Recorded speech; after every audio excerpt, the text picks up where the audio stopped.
সূরা তাওবার 24 নম্বর আয়াত। তাওবা নামটা আল্লাহ তাআলা দিয়ে একটা সূরা নামকরণ করেছেন। গুনাহ যার আছে তার তওবা করার দরকার আছে না নাই? আছে। আমাদের গুনাহ নাই তো? গুনাহ আছে আমাদের? গুনাহ মনে হয়? অনেকে গুনাহ মনেই করে না। এটা কোনো গুনাহ হলো নাকি? এরকম লোকও কিন্তু আছে। কি বিড়ি খাওয়া কোনো গুনাহ হলো? বলে যে বিড়ি খাওয়া কোনো গুনাহ হলো? বিড়ি খায় ক্যান্সার হয়ে মরে, এরপরে এটা কোনো গুনাহ হলো? আছে না নাই? আছে। বিড়ি খায়, কি টান মারে, আছে না নাই? আচ্ছা, আমার দেশে বিড়ি খাওয়া লোক কম না বেশি? নির্বাচনে এটা কম ব্যবহার হয় না বেশি ব্যবহার হয়? ছোট বাচ্চাও কয় বেশি। তুমি তো ভালোই বোঝো দেখি। এখন বাচ্চারাও খুব বেশি বোঝে কিন্তু। হ্যাঁ, বাচ্চারাও খুব আপডেট। 2 মাসের বাচ্চা মোবাইল না দেখলে কিছু খায় না। কম আপডেট হয়েছে নাকি? 3 বছরের বাচ্চা খাবার খায় না, যখন মোবাইল দেয় তখন হাসে। এটা কি ঈমান পাকা হচ্ছে না? ডিভাইস থেকে যত দূরে রাখবেন সন্তানের স্বাস্থ্য, মন, মেধা সব ঠিক থাকবে। আর এটা দিবেন, নষ্ট হয়ে যাবে। দূরে রাখবেন। সম্মানিত ভাইয়েরা, বাচ্চারা আজকের মাহফিল আসছে না? বলি আলহামদুলিল্লাহ। তোমাদের জন্য ওয়াজ আছে, শোনাবো ইনশাআল্লাহ। তোমরা মসজিদে যাও? কখন যাও? সবসময় যাও? ওদের শুক্রবারের নামাজ পড়া দেখছেন? শেষ কাতারে যায়, দাঁড়ায়, একজন শেষ দেখলে আরেকজন গুদা মারে। আছে না নাই? কিন্তু এরপরেও এই যে নাবালক অবস্থায় তারা যাওয়া আসা করছে, আমার আপনার নামাজ কবুল না হলে ওদের নামাজ কবুল। জোরে বলি সুবহানাল্লাহ। কোন বাচ্চাকে মসজিদে যেতে যদি কেউ বাধা দেয় সে গুনাহগার। কোন বাচ্চাকে মসজিদে যদি কেউ ধমক দেয় সে গুনাহগার। বাচ্চাকে আপনি ধমকও দিতে পারবেন না। ও চিল্লাবে, ও হাসবে। ছেলে হোক মেয়ে হোক, মসজিদে সে নাচানাচি করবে, ঘোরাঘুরি করবে, 5 ওয়াক্ত নামাজে যাবে, ডিস্টার্ব করবে। আপনার কাছে ডিস্টার্ব মনে হবে, আপনি উচ্চ বাচ্চা করতে পারবেন না। আমার নবীজি বাচ্চাদের সাথে নিয়ে নামাজ পড়েছেন। আমার নবীজি সেজদায় পড়ে আছেন। সেজদায় পড়া অবস্থায় হোসেন রাদিয়াল্লাহু তাআলা আনহু নবীজির কাঁধের উপরে বসে বলছেন, ঘোড়া যা, ঘোড়া যা। আমার নবীজি সেজদা থেকে মাথা উঠান না, রাগও করেন না। স্বেচ্ছায় যখন হোসেন সরে গেছেন, আমার নবীজি সেজদা থেকে মাথা উঠিয়ে নামাজটা শেষ করে বলছেন, হুসাইন রে, আজকে আমার সেজদাটা লম্বা করেছ, কারণ তুমি আমাকে ঘোড়া বানিয়েছ। সুবহানাল্লাহ বলবেন না? আজকের কিছু কিছু নানা আছে এত মেজাজ, প্রকামাল্লি বারুদের মতো জ্বলে। আছে না নাই? এমন নানা তো রাসূল ছিলেন না। কিছু কিছু নানা আছে এত চোখ বড় বড় করে তাকায়, নাতি ভয়ে থরথর করে কাঁপে, মনে মনে করে বুড়া মরবি, কোনদিন কুলখানি খাবো। আমার নবীজি এমন ছিলেন না। নবীজির মডেলিং নিয়ে কথা বললি, তার আদর্শ নিয়ে কথা বললে শেষ হবে না। আমার নবীজি মজা করতেন ছোট্ট ছোট্ট বাচ্চাদের সাথে। ছোট ছোট বাচ্চারা খেলা ছেড়ে দিয়ে নবীর সঙ্গে খেলতো। সুবহানাল্লাহ। শিশু বান্ধব নবী ছিলেন মুহাম্মদ সাল্লাল্লাহু আলাইহি ওয়াসাল্লাম। শিশুর সঙ্গে যেতেন, শিশু হয়ে যেতেন।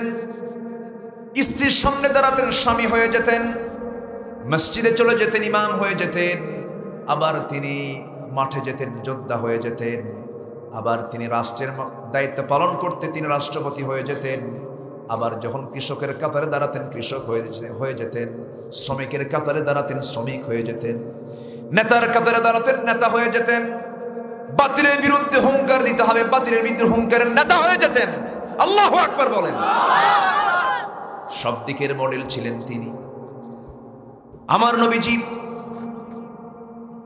আম্মা জান আয়েশা বলেন, মাঝে মাঝে আমার কাছে মনে হতো আমাকে রাসূল যতটুকু কোনো সময় দেন, তার চেয়ে বেশি সময় যেন রাসূল হুসাইনকে দিতেন। নাতিকে খুব ভালোবাসতেন তিনি। আমার নবীজি বসে আছেন মসজিদ নববীর ভিতরে, চুপ মেরে বসে আছেন, সাহাবায়ে কেরামকে নিয়ে কথা বলছেন, গুরুত্বপূর্ণ আলোচনা করছেন। দরজার সামনে এসে আমার নবীজির কলিজার টুকরা আদরের দুলালি ফাতিমার দুইটা ছেলের বড় ছেলে হাসান হোসাইন, এর মধ্যে একজন আমার নবীর সঙ্গে দেখা করতে আসবেন, তার নাম হচ্ছে হোসাইন। নবীর সামনে দেখা করতে আসবেন, দরজায় তিনি দাঁড়ায় আছেন। দরজায় দাঁড়িয়ে তিনি ভিতরে ঢুকবেন, অনুমতি নেবেন। একজন সাহাবী দাঁড়ানো, সাহাবী বলছেন, হোসাইন তুমি কোথায় যাবে? নানার সঙ্গে দেখা করতে যাব। সাহাবী বলছেন, না এখন যাওয়া যাবে না। কেন? গুরুত্বপূর্ণ তিনি বয়ান করছেন, চোখটা বড় হয়ে গেছে, আমাকে যেতে দিবা না? না, তোমরা যে নবীর কথা বসে বসে শোনো, সেই নবীর চাইতে আমি হোসেনকে, আমার কি দাম কম নাকি? আমি তার চাইতে বড় আছি, তাড়াতাড়ি রাস্তা ক্লিয়ার কর। সুবহানাল্লাহ বলবেন। সাহাবী মনে মনে চিন্তা করেন, যেমন বাপ তেমন ছেলে, বাপ তো কম না, কোন বুদ্ধি যেন খাটায় দিল। ভয়ে দরজা ক্লিয়ার করে দিয়েছে, নবীর সামনে দাঁড়ায় আছেন হোসাইন, কিন্তু মুখে কোনো হাসি নাই, হাসির চিহ্ন পর্যন্ত নাই। রাসূল বলছেন, না না তোমার মুখে হাসি নাই, কি যেন হয়েছে? না না কি হয়েছে বলো তো? না না আমি তোমার কাছে আসি, এটা কি আমার অপরাধ নাকি? না তো, আমি তোমার সঙ্গে দেখা করতে চাই, আমাকে আসতে দেওয়া হয় না, দরজা আটকিয়ে দেওয়া হয়, আমার কি কোনো দাম নাই? না না তোমার তো দাম আছে। এবার তিনি বলছেন, না না আমি তোমার চাইতে ছোট তো না, আমি তোমার চাইতে বড় আছি।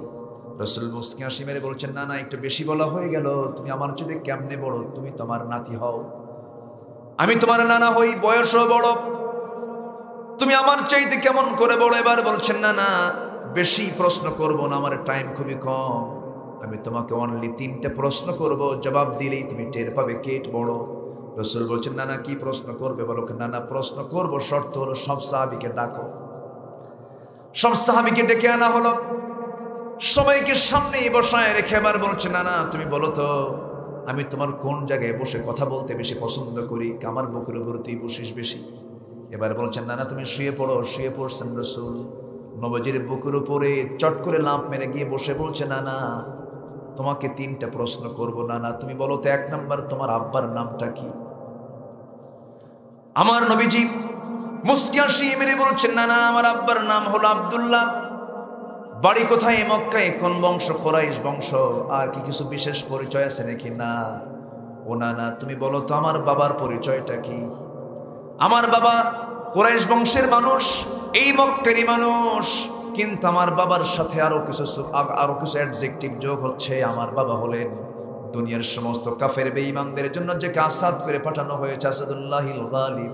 আমার গর্বিত পিতা আলী, আমার পিতা আলীকে 1 পাল্লাই দেন, আপনার পিতা আব্দুল্লাহকে 1 পাল্লাই দেন, আল্লাহর কসম আমার আব্বার ওজনটাই বেশি ভারী হয়ে যাবে। নবীজি সাহাবে কেরাম কিনে গুরুত্বপূর্ণ কথা বাদ দিয়েছেন, নাতির সঙ্গে টাইম দিচ্ছেন। বাচ্চাদের সঙ্গে টাইম দিতে হয়, পরিবারকে ওয়াজ করতে হয়। সূরা লোকমান পরিবারের সূরা, সূরা হুজরাত পরিবারের সূরা, সূরা নূর পরিবারের সূরা। লোকমান পরিবারের মধ্যে ওয়াজ করে তার নামটা কোরআনে আল্লাহ তাআলা ঢুকিয়ে দিয়েছেন। আল্লাহু আকবার বলেন। পরিবারে ওয়াজ করার দরকার আছে না নাই? ওহুয়া ইয়াইদুহু ইয়া বুনাইয়া লা তুশরিক বিল্লাহ। পরিবারকে সময় দেওয়া উচিত। আমার নবীর প্রথম দাওয়াত ছিল বাইরে না পরিবারে? বাইরে না পরিবারে? কু আনফুসাকুম ওয়া আহলিকুম নারা। আমার নবীজি হোসেনকে শিক্ষা দিচ্ছেন, এবার বলছেন, না না আর কি প্রশ্ন করবে বলো? এবার বলছেন, না না আপনি বলুন তো, না না আপনার মার নামটা কি? রাসূল বলছেন, আমার মার নাম হলো আমেনা, বাড়ি তার কোথায়? মদিনায়। ও না না আপনার মার নাম আমেনা, এতটুকুই তার পরিচয়, শেষ কি এমন তার পরিচিতি আছে? কিন্তু না না আমার মাটা কি? আমার মার সম্পর্কে তুমি সবচাইতে বেশি আমার চেয়েও ভালো জানো। আমার মাকে ছাড়া তুমি একটা দিন থাকতে পারো না না দেখে, এত ভালো তুমি বাসো তাকে। জান্নাতের সমস্ত মুমিনা আবেদা সালিহা, জান্নাতি রমণীদের সর্দারিনী খাতুনে জান্নাত মা ফাতিমা, আমার মা ফাতিমাকে 1 পাল্লাই দেন, আপনার মা আমিনাকে 1 পাল্লাই দেন। আল্লাহর কসম আমার মা ফাতিমার ওজনটাই ভারী হয়ে যাবে। আমার নবীজি চোখে পানি চলে এসেছে। আমার নবীজি কাঁদতে কাঁদতে বলছেন, নানা রে আর কি প্রশ্ন করবি বল, আর কি প্রশ্ন তোর আছে? এবার তিনি বলছেন, নানা আপনি বলুন তো নাম্বার 3 প্রশ্ন, আপনার নানার নামটা কি? আমার নবীজি জবাব দিচ্ছেন, আমার নানার নাম হলো ওয়াহাব জোহরি। বাড়ি তার কোথায়? বাড়ি তার মদিনায়। কি করতেন? ব্যবসা বাণিজ্য করতেন। ও নানা, আপনার নানার নামটা ওয়াহাব জোহরি, ব্যবসায়ী মানুষ, এতটুকুন তার পরিচয় শেষ। ও নানা, আপনি তো জানেন আমার নানার পরিচয়টা কি? সাহাবে কেরামের ভিতরে কান্নার রোল পড়ে গেছে, নবীজিও কান্দি। এবার হোসাইন, ছোট্ট হোসাইন বলছো, নানা আমার নানা হলেন সর্বকালের সর্বযুগের সর্বশ্রেষ্ঠ মহামানব, সাইয়্যিদুল মুরসালিন, খাতামুন নবিয়্যিন। আল্লাহ তার নিজের পরিচয় দিয়েছেন রব্বুল আলামিন, আর নবীর পরিচয় দিয়েছেন, আমার নানার পরিচয় দিয়েছেন রাহমাতুল লিল আলামিন। আমার নানা মুহাম্মদ সাল্লাল্লাহু আলাইহি ওয়াসাল্লাম, আমার নানাকে এক পাল্লায় দাও নানা, তোমার নানা ওয়াহাব জোহরিকে এক পাল্লায় দাও। আল্লাহর কসম, আল্লাহর কসম, আমার নানার ওজনটাই বেশি ভারী হয়ে যাবে। আমার নবীজি খুব খুশি হয়ে গেলেন। আমার নবীর রক্ত তো হোসাইন।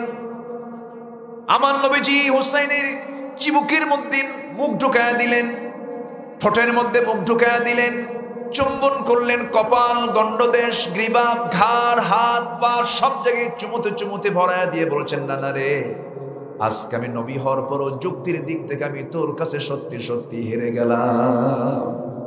জোরে বলি সুবহানাল্লাহ। এই শিক্ষাগুলো সিলেবাসে দেওয়ার দরকার আছে না নাই? লোকমানের সিলেবাসটা দিয়ে দাও, সূরা হুজরাতটা ক্লাসে ঢুকায়া দাও, সূরা নূর ঢুকায়া দাও। এগুলো না ঢুকায় দিছে কি ঢুকায়া? বানর। কি ঢুকেছে? ডারউইন ঢুকেছে। ডারউইন, হ্যাঁ, ডারউইন তো ইহুদি। কথা বললে তো বহু লম্বা হয় এক রাত। ডারউইন ছিল ইহুদি। কি ছিল? ইহুদিদের একটা ইতিহাস আছে। ইহুদিরা শনিবারের বিধানকে লঙ্ঘন করেছিল। শনিবারের একটা বিধান ছিল, সেই বিধানকে লঙ্ঘন করার কারণে আল্লাহ তাআলা ওই কওমের কিছু নেতৃবৃন্দকে কুনু কিরাদাতান খাসিইন ওয়ালাকাদ আলিমতুমুল্লাযীনা আতাদাউ মিনকুম ফিস সাবতি ফাকুলনা লাহু কুনু কিরাদাতান খাসিইন। আল্লাহ তাআলা তাদের চেহারা বিকৃত করে বানর বানায় দিলেন। এর কয়েকদিন পরে তারা আবার মারা গেল। ডারউইন চিন্তা করলো যে আমরা তো অভিশপ্ত জাতি, আমরা অবাধ্য হওয়ার কারণে আমাদেরকে আল্লাহ তাআলা বানর বানায় দিয়েছে। অতএব এই বানর হওয়ার তোকমাটা শুধু আমরা নেব কেন, গোটা বিশ্ব মানবতার উপর এটা চাপায় দেব। এটা হচ্ছে ডারউইনের ষড়যন্ত্র। কথা বোঝেন নাই? এটা ডারউইনের কি ষড়যন্ত্র। মানুষ কখনো বানর ছিল না, বানর কখনো মানুষ হয় নাই। এটা সম্পূর্ণ বানোয়াট কথা। আবার দেখেন তাফসীর করছে কি তার, জানেন? ডারউইন বানর, আমরা আগে বানর ছিলাম তো রাস্তায় কি বলে, গাছের ডালে ডালে, রাস্তার কি বলে, গাছের ডালে ডালে ঘুরতে ঘুরতে, লাফাতে লাফাতে এক পর্যায়ে ওই ডালের বাড়িতে ধাক্কা খাইয়া লেজটা পড়ে যাইয়া মানুষ হইয়া বসে আছে। আচ্ছা, এটা কি সুস্থ লোকের প্রলাপ হবে না মদ খাওয়া লোকের? এই সুস্থ লোক কয় না মদ খাওয়া লোক বলবে এটা? সম্মানিত ভাইয়েরা, আমাদের সন্তানকে আমরা অবশ্যই খেয়াল রাখবো, আমার সন্তান যেন আল্লাহওয়ালা হয়। জোরে বলি ইনশাআল্লাহ। আর জোরে বলি ইনশাআল্লাহ। কোন সূরা থেকে কথা বলছি বলেন তো? মনে আছে আপনাদের? তাওবা বলেন। কোন সূরা বলেন? কয় নাম্বার সূরা? 9 নাম্বার। বলেন কয় নাম্বার? আমি মাঝে মাঝে প্রশ্ন করব, মনোযোগ দিয়ে শুনতে হবে। কষ্ট পাচ্ছেন না তো? বলি আলহামদুলিল্লাহ। তাওবাটা কি? এটা নির্দিষ্ট দোয়া এরকম কিছু নাকি? না, তওবা নির্দিষ্ট কোনো দোয়া না। আবার অনেকে বলে হুজুর আমার একটু তওবা পড়ায় দেন। আছে না এরকম? আছে না? হ্যাঁ, বলে নাকি এরকম? এই হুজুর একটু তওবা পড়ায় দেন। এটা আবার তওবা পড়ায় দেবে কেমনে? তওবা তো পড়ানোর জিনিস না। তওবাটা হলো টু ব্যাক, ফিরে আসা। তওবা কবুল হবে 5টা শর্তে। মাথা একটু কান খাটাবেন, ব্রেন খাটাবেন, কান দিয়ে মনোযোগ দিয়ে শুনবেন, কান লাগান। তওবা কবুলের শর্ত কয়টা? বলেন কয়টা? 5টা। তাছাড়া তওবা কবুল হবে না। 1000 বার আস্তাগফিরুল্লাহ বললে কাম হবে না। তওবা কবুলের শর্ত হলো 5টা। নাম্বার 1 হলো তওবা কারো কাছে করা যাবে না, তওবা করতে হবে কার কাছে? আল্লাহর কাছে তওবা করতে হবে। তুবু ইলাল্লাহি তাওবাতান নাসুহা। তওবা কর, আল্লাহর কাছে তওবা করার মতো। নাম্বার 2, অনুতপ্ত হতে হবে। যে পাপটা করেছি পাপের জন্য অনুশোচনা থাকতে হবে, অনুতপ্ত হতে হবে, আল্লাহ ভুল করছে আমারে মাফ কইরা দাও। নাম্বার 3, তওবা কবুলের শর্ত হলো যে ভুলটা করে ফেলেছি বলতে হবে আল্লাহ এই বড় ভুল আর জীবনে আর কখনো করতে যাব না। নাম্বার 4 হলো ও আল্লাহ তুমি যত কবিরা গুনার কথা বলেছো কোন কবিরা গুনাহ জীবনে আর করতে যাব না, কোন গুনার দিকে আমি ইচ্ছা করে যাব না। 4 নাম্বার গেল। 5 নাম্বার হলো বান্দার হকগুলো যদি মেরে খাওয়া হয় সে বান্দার হকগুলো ফেরত দিয়ে তওবা করতে হবে। এখন লাইনে আসতেছি কি কথা কব, কথা বলবো। শুধু টাকা থাকলে হজ করে আসলেন, ট্রিপল হাজি। কি হাজি? ট্রিপল মানে হ্যাট্রিক। ডাবল হাজি আবার হাজি না বললে মন খারাপ করে, আছে না নাই? 5 লাখ টাকা খরচ করে হজ করে আসছে, আমার হাজি কও না কেন? মানুষের কাছে আপনি হাজির খেতাব পেতে পারেন, কিন্তু আপনি বান্দার টাকা মেরে খেয়েছেন, জনগণের টাকা মেরে খেয়েছেন। জনগণের টাকা মেরে খাওয়ার নেতা তো বাংলাদেশে নাই বললেই চলে। আছে?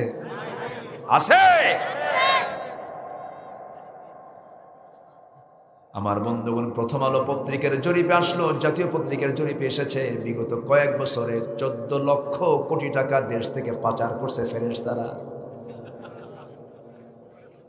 কি রাগ করতেছেন আপনারা? আবার জাতির শ্রেষ্ঠ সন্তান হলো মুক্তিযোদ্ধা। 2000 মুক্তিযোদ্ধা তারা ভাতা নিয়েছে, যাদের বয়স হলো 52 বছর, স্বাধীনতার বয়স 52 বছর, যুদ্ধ করলো রূপের জগতে।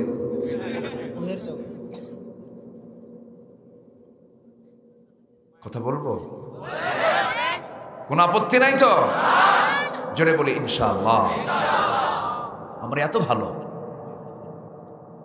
মিথ্যা কথা আমরা এত সুন্দর করে বলতে পারি জানেন? আমার মনে হয় মিথ্যা কথা সুন্দরের দিক থেকে বাংলাদেশ ফার্স্ট, ঠিক কিনা? সাজায় গোছায় মিথ্যা কথা বলে। যদি প্রশ্ন করি কোন শ্রেণী, কোন পেশার লোকেরা অথবা কোন শ্রেণীর লোকেরা সবচেয়ে বেশি মিথ্যা কথা বলে, বলেন। দেখছেন কি সুন্দর করে বলে একজন কইছে, কিন্তু উত্তর পাইছেন না? আমি কিন্তু বলিনি, উত্তর কিন্তু আসছে। অথচ নেতা ছিলেন এই থামেন কি, ঠিক আছে? মানে কেউ কর্মী হবে না, সব এসে নেতার পাশে একটা পোজ দেবে, ছবি তুলে তো আছে না নাই? শেষে কর্মী নাই, সব নেতা একেবারে। এই জন্য আমরা মসজিদে গেলে আমরা নেতা পাই কয়জন? মসজিদে গেলে নেতা পাই কয়জন? মেম্বার ভেঙে পড়ে, ওখানে কয়জন থাকে? কোনো গন্ডগোল আছে? ওখান থেকে নেতৃত্ব আসবে। মদের বোতল থেকে নেতৃত্ব আসবে না, সেনার কারবার থেকে নেতৃত্ব আসবে না, মসজিদের মেম্বার থেকে নেতৃত্ব আসবে। রাজি আছেন কারা কারা? হাত উঁচু করে দেখান মুসলমান।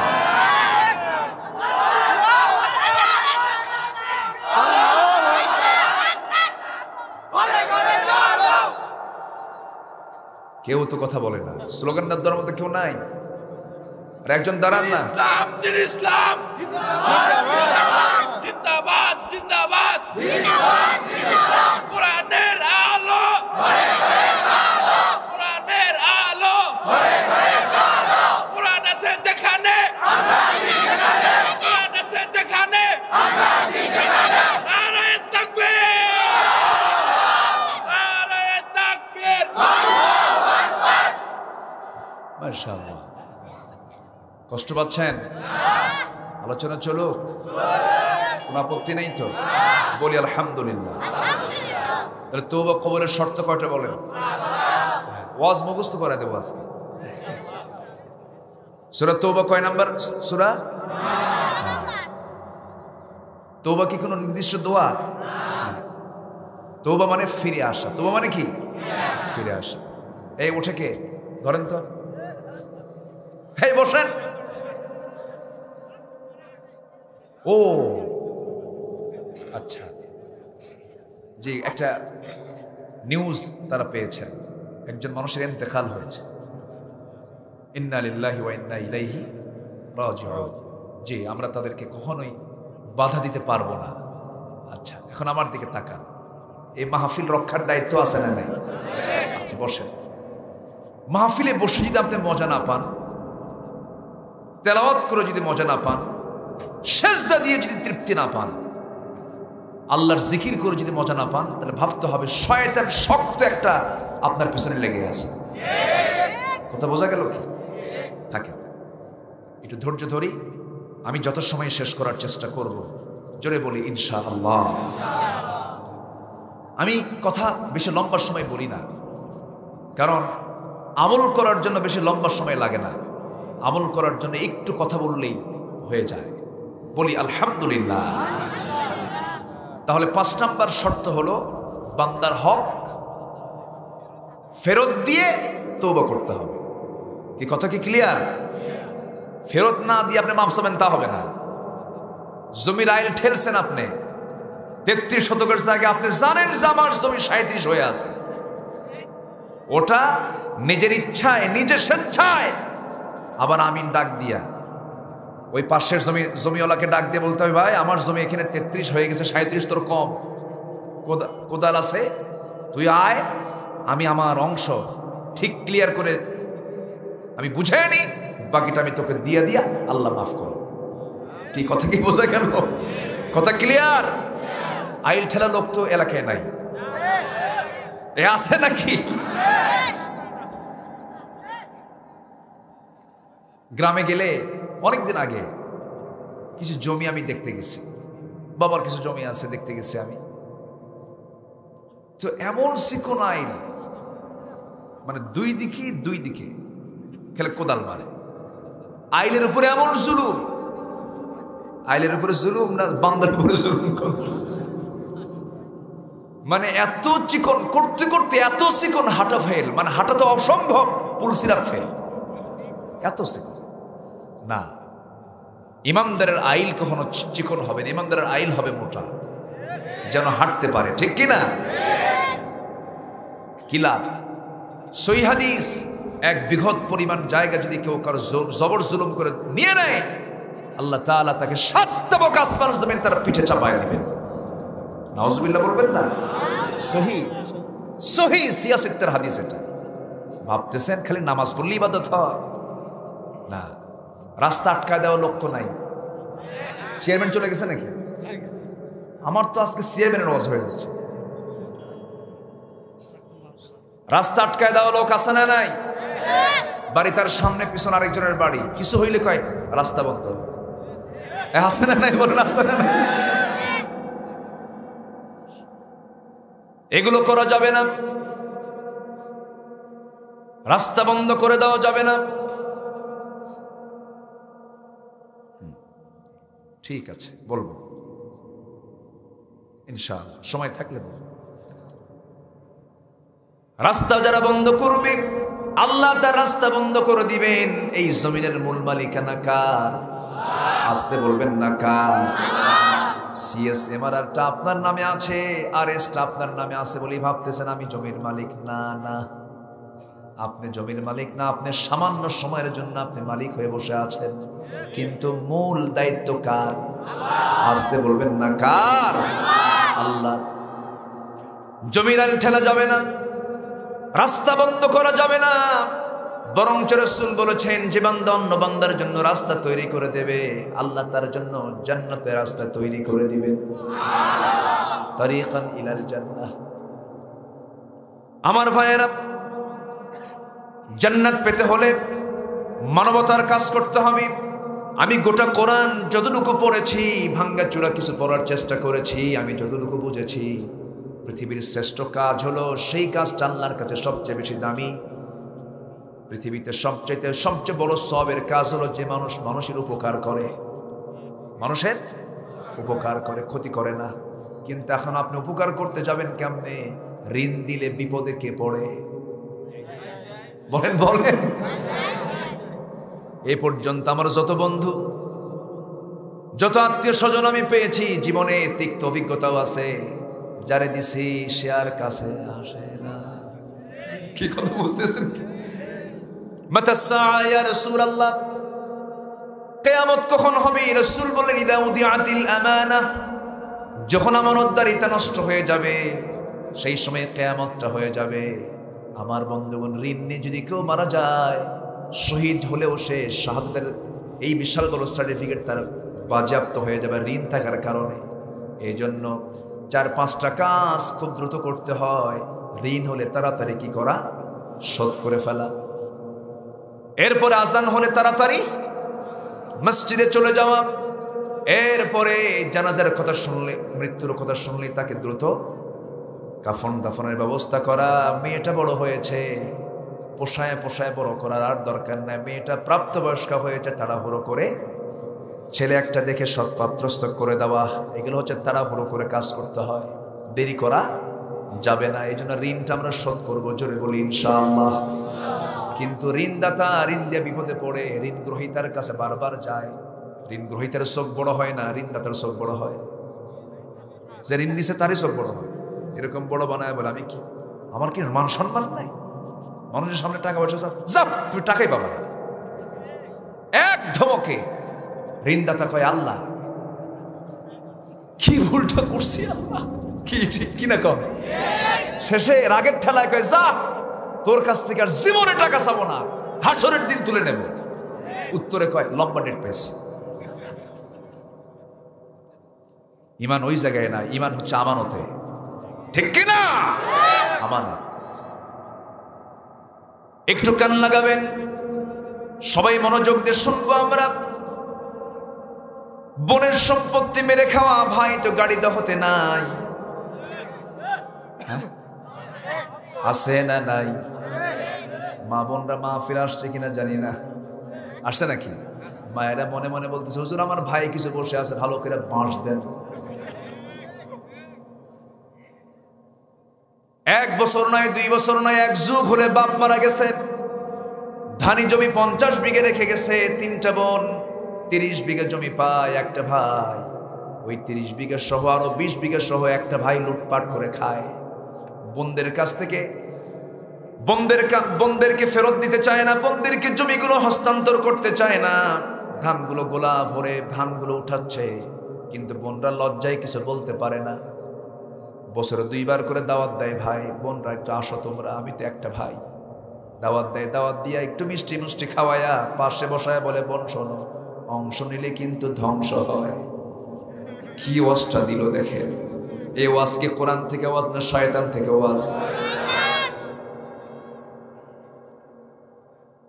এই সমস্ত শর্ত পূরণ না হওয়া পর্যন্ত, হক না ফেরত দেওয়া পর্যন্ত তওবা কবুল হবে না, হজও কবুল হবে না, নামাজও কবুল হবে না। আমার ভাইয়েরা, এই জন্য বান্দার হক নষ্ট করা যাবে না। আল্লাহ তাআলা সুন্দর করে এক জায়গায় বলছেন সূরা নিসার ভিতরে, ওয়া'বুদুল্লাহা ওয়া লা তুশরিকু বিহি শাইআন ওয়া বিল ওয়ালিদাইনি ইহসানান ওয়া বিযিল কুরবা ওয়াল ইয়াতামা ওয়াল মাসাকিন। জোরে বলুন আল্লাহু আকবার। আবার আরেক জায়গায় বলছেন, ওয়ালাকিন্নাল বিররা মান আমানা বিল্লাহ। এই আয়াতটা এই ইমানের প্রসঙ্গ শেষ করে বলছে, আল্লাহ তাআলা বলছেন, ওয়া আতাল মালা আলা হুব্বিহি যাবিল কুরবা ওয়াল ইয়াতামা ওয়াল মাসাকিন। জোরে বলুন আল্লাহু আকবার। আমি যে বারবার আয়াতগুলো বলতেছি, বিরক্ত হচ্ছেন না তো? আয়াত যত বেশি বরকত তত বেশি, আয়াত না থাকলে বরকত হবে না। আমার দেশে আয়াত ছাড়াও হুজুর আছে না নাই? আছে না? আয়াত লাগে না তো, 2 ঘন্টা ওয়াজ করে একটা আয়াত বলে না, আছে না? একটা আয়াত আলোচনার মধ্যে নাই। আমি আশ্চর্য হয়ে যাই, এমন সুর দেয়, সুরের ঠেলায় বক্তা নিজেও কান্দে, শ্রোতাও কান্দে। ওয়াজের শেষে যখন বলা হয় কি বুঝলেন, কানলাম তো ঠিকই, বুঝি নাই কিছু, লাভ কি? আমার ভাইয়েরা, শ্রোতা ও আদর্শ হতে হবে। শুনতে এসেছি কোরআন, অন্তত 10টা 15টা 20টা আয়াত আলোচনার মধ্যে থাকার দরকার আছে না নাই? দু একটা হাদিসের প্রয়োজন আছে না নাই? এই জন্য আপনারা যখন বসবেন, সামনে যখন কোন আলোচক উঠবে, বসে বসে হাতের কড়া নাড়বেন, কয়টা আয়াত কইল হুজুর, কয়টা হাদিস বলল হুজুর, এই বিষয়গুলো খেয়াল করবেন। কারণ আয়াত আছে যেখানে, বরকত আছে সেখানে। কুড়িগ্রামে এক মাহফিলে গেছিলাম অনেক প্রায় 1 যুগ আগে। ওয়াজের বয়সটা একদম কমও না, ছাত্র জীবন থেকে শুরু করেছি, প্রায় 25 বছর হয়ে গেছে, প্রায় 25 বছর। কুড়িগ্রামে মাহফিলে গেছি বহুদিন আগে। তো মাহফিলে যায় এইরকম করে আয়াত বলতেছি, মাঝে মাঝে এক বুড়ো চাচার সামনে দাঁড়ায় বলে, হুজুর একটু বাংলা কর। কি মুসিবত বলেন? তাই বললাম, বাংলা মানে? হুজুর আপনি শুধু আরবি বলতেছেন, বাংলা তো কর না। এরকম কিছু শ্রোতাও আছে না নাই? কি আছে না? আছে না? আছে। কোরআনটা আরবি না বাংলা? বলেন বলেন বলেন, আরবি না বাংলা? কোরআন শেখার দরকার সবার আছে না নাই? আমরা শিখবো, জোরে বলি ইনশাআল্লাহ। ঘুরে ফিরে কিন্তু আমার একটা আহ্বান, নিজে যা করেছি বাকি জীবনে শিখে নেব। অনেকে বলে, হুজুর বুড়া হয়ে গেছি, 60 বছর বয়স, এখন তো মুখে আসে না। আসে না? এরকম কিছু লোক আছে না? আমি তাদের উদ্দেশ্যে বলতে চাই, আপনি বুড়ো হয়েছেন ঠিক, কিন্তু জমির মামলা হলে তো ঠিকই বোঝেন। কি ঠিক আছে কিনা বলেন? যদি বলা হয়, চাচা ওই যে পৌরসভার সামনে শেরপুর, যে আপনার যে একটা জমি ছিল 5 কাঠা 8 শতক, ওই জমির দাগ নাম্বার যেন কত চাচা? কি 93? মনে আছে না নাই? দাগ নাম্বার মনে আছে, খতিয়ান মনে আছে। বগুড়া কোর্টে গিয়ে একদম বড় ফাইল নিয়ে সকাল বিকেল চাচা ডাঁটছে, হাঁটতেছে। চাচা এই জায়গায় কেন? মামলা আছে বাবা, 10 বিঘা জমির মামলা। উকিল বোঝে না, মাঝে মাঝে একটু বুঝাই দিয়ে যায়। আপনি উকিলকে শিক্ষা দিতে পারেন, দাগ নাম্বার মুখস্থ পারেন, জান্নাতের দাগ নাম্বার খোঁজার দরকার আছে না নাই? জান্নাত তো এত সস্তা না, জান্নাত তো এত ছোটও না। একটা জান্নাত পেতে গেলে কত বড় যোগ্যতার প্রয়োজন দেখেন। সর্বনিম্ন যে জান্নাত দেওয়া হবে, সেই জান্নাতটা হবে হলো 10টা পৃথিবীর মতো একটা জান্নাত। কয়টা পৃথিবী? দেখি ছোটখাটো কোনো কথা? তাহলে এই ঠাকঠুক মেরে কয়টা সেজদা দিয়া, আল্লাহ ছাড়া না আমিও পারি না, আল্লাহ আকবার। বছরে 2 বার একটু ঈদের নামাজ পড়লাম, আর হুজুর পাইলে হুজুর একটু হাদিয়া নেন, হুজুর একটু দোয়া করেন, আল্লাহ যেন জান্নাত পার করে দেয়। এত সস্তায় কি জান্নাত পাওয়া যাবে নাকি? জান্নাত পেতে হলে অবশ্যই মেহনতের প্রয়োজন আছে না নাই? আসতে বলবেন না, আছে না নাই? জান্নাত পাওয়ার জন্য অবশ্যই দাগ নাম্বার খুঁজতে হবে। দুনিয়ার জমির যদি 60-70 বছরের জিন্দেগির জন্য যদি দাগ নাম্বারের প্রয়োজন হয়, আল্লাহ তাআলা জান্নাতেরও দাগ নাম্বার রেখে দিয়েছেন কোরআনের ভিতরে। এই জায়গায় দাগ নাম্বারটা আছে, দাগ নাম্বার চিনে নে, জান্নাত খুঁজে নিবি। জোরে কোন সুবহানাল্লাহ। আল্লাহ বলছেন, ওয়াল্লাযীনা হুম আলা সালাওয়াতিহিম ইউহাফিযুন উলাইকা হুমুল ওয়ারিসুন আল্লাযীনা ইয়ারিসুনাল ফিরদাউসা হুম ফিহা খালিদুন। জোরে বলুন আল্লাহু আকবার। আরো জোরে বলি আল্লাহু আকবার। এখানে জান্নাতের দাগ নাম্বার দেওয়া আছে, 1 নাম্বার জান্নাতের দাগ নাম্বার। আবার আরেক জায়গায় আরেকটা জান্নাতের দাগ নাম্বার দেওয়া আছে, ওয়া আম্মা মান খাফা মাকামা রাব্বিহি ওয়া নাহান নাফসা আনিল হাওয়া ফাইন্নাল জান্নাতা হিয়াল মাওয়া। জোরে বলুন আল্লাহু আকবার। এরকম করে জান্নাতের অ্যাড্রেসগুলো দেওয়া আছে না নাই? জান্নাতে কি কি খাবেন তাও আছে না নাই? সবাই জান্নাতের খাবার খাবো না ইনশাআল্লাহ? জান্নাতের খাবার খেয়ে পায়খানা হবে না, আলহামদুলিল্লাহ বলবেন না? দুনিয়াতে পায়খানা আছে না নাই? দুনিয়াতেও পায়খানায় গেলাম, জান্নাতে গিয়েও পায়খানা করি, তাহলে জান্নাত কেমনে হলো? নাস্তিকরা বলে, হুজুররা কি ওয়াজ করে, একটা মানুষ টয়লেট না সারলে বাঁচবে কেমনে? জান্নাতে নাকি টয়লেট থাকবে না, এটা কেমন কথা হলো? বেকুব, তুই যে মার পেটের মধ্যে 9 মাস ছিলি, কোন টয়লেট খুঁজছিস? আল্লাহু আকবার বলেন। জান্নাতের মধ্যে কোনো টয়লেট ছিল নাকি? রেখে দিয়েছেন কে? আসতে বলবেন না, রেখে দিয়েছেন কে? আল্লাহ। যে আল্লাহ আমাকে আপনাকে আমার মার পেটের ভিতরে টয়লেট ছাড়া রাখতে পারেন, সে আল্লাহ তাআলা জান্নাতের মধ্যে ঘুম ছাড়া টয়লেট ছাড়া রেখে দিবেন। ঘুমও হবে না, সেই জায়গায় ঘুমের কোনো প্রয়োজন হবে না। দুনিয়াতে ঘুম না পারলে পরে চোখ ঝাপসা হয়ে যায়, মাথার ব্রেন এলোমেলো হয়ে যায়। রিমান্ডে নিয়ে 3 দিন না ঘুম পারালে বাপ রে ভাই কয়, ভাই রে বাপ কয়। কিন্তু জান্নাতের মধ্যে কোনো ঘুম হবে না, জান্নাতে কোনো ঘুম হবে না। এই জন্য জান্নাতে ঘুমটা লস। ঘুমটা কি লস? আল্লাহুম্মা বিসমিকা আমুতু ও আহইয়া, আল্লাহ তোমার নামে মরলাম। তোমার নামে কি? ঘুম মানে কি? মরে যাওয়া। এই 60-70 বছরের জিন্দেগির 20 বছর ঘুম, 30 বছর ঘুম। জান্নাতেও গিয়ে আমি ঘুম পারবো, এটা কেমন হবে? না না, জান্নাতে কোনো ঘুম হবে না, বুড়াও হবে না। দুনিয়ার চাউল খেয়ে, একই আটা 29 চাউল খেয়ে ছোট্ট বাচ্চা ধীরে ধীরে বড় হয়, বুড়ারও বুড়া হয়, বুড়ারও কি বুড়া হয়ে যায়। কিন্তু জান্নাতের খাবার খেয়ে ওই বান্দা ধীরে ধীরে আরো তার যৌবনের শক্তি ডাবল ডাবল হয়ে যাবে। জান্নাতের মধ্যে থাকবে 4টা নহর। কয়টা নহর বলেন? 4টা নহর থাকবে। কোরআনে এগুলো আছে না নাই? জান্নাতের মধ্যে 4টা নহর থাকবে। নাম্বার 1 নহর হলো পানির নহর থাকবে, দুধের নহর থাকবে, মধুর নহর থাকবে, শরাবের নহর থাকবে। এই 4টা নহর থাকবে। শরাবটা যখন বান্দা পান করবে তার যৌবন শক্তি ডাবল ডাবল হয়ে যাবে, সে আরো শক্তিশালী পুরুষের রূপ নেবে। জান্নাতে আল্লাহ তাআলা যে হুরগুলো রেখে দিয়েছেন, হুরগুলো এত সুন্দর হবে, জান্নাতের হুররা এত আকর্ষণীয় হবে। ওয়াহুরুন আইন কামসালিল লুলুইল মাকনুন লা ইয়ামাস, কি বলে না, আল্লাহ তাআলা এক জায়গায় বলছেন লাম ইয়ামস, কি বলে, লাম ইয়াতমিসহুন্না ইনসুন ক্বাবলাহুম ওয়ালা জান্নুন ফাবিআইয়ি আলাই রাব্বিকুমা তুকাযযিবান। কোন জিন কোন ইনসান আগে কোনোদিন স্পর্শ করে নাই এমন সুন্দরী রূপবতী নারী তোমাকে জান্নাতের মধ্যে দেওয়া হবে। সেই জান্নাতি হুরেরা যদি দুনিয়াতে যদি তাদের থুতু নিক্ষেপ করত, থুতুর একবার থুতু ফেললে সেই থুতুর সুগন্ধে গোটা পৃথিবী সুগন্ধে ভরপুর হয়ে যেত। তাদের চামড়াগুলো এত স্বচ্ছ কাচের মতো হবে, ভিতরের হাড়গুলো চামড়া দিয়ে ভিতরের হাড় রগগুলো সব দেখা যাবে, এত সুন্দর হুরগুলো থাকবে। আল্লাহ তাআলা যুবকের জন্য জান্নাতে হুরগুলো রেখে দিয়েছেন। ও যুবকরা, জান্নাতের হুরগুলো পেতে হলে দুনিয়াতে অবৈধ হুরের পিছে যাওয়া যাবে না। আজ থেকে যাওয়া যাবে না। কি জান্নাত পেতে মন চায়? আজ থেকে এই হুর নিবা না? এই যুবকরা হুর নিবা না? বুড়া চাচাও কত হওয়ার নেব, সবাই তো পাবে, কিন্তু বুড়ো অবস্থায় পাবেন না, সব যুবক হয়ে যাবে। বলি আলহামদুলিল্লাহ।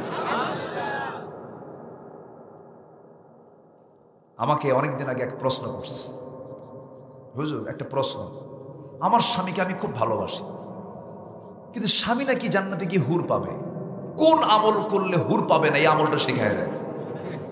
কি কথা কি বুঝতেছেন? কি ষড়যন্ত্র, কি হচ্ছে? আল্লাহ তাআলা মেয়েদের কেমন করে বানিয়েছে। মেয়েরা স্বামীর ভাগ কাউকে দিতে চায় না, এটা ঠিক, এটা তাদের ভালো দিক, আমি মন্দ বলবো না, এটা ভালো।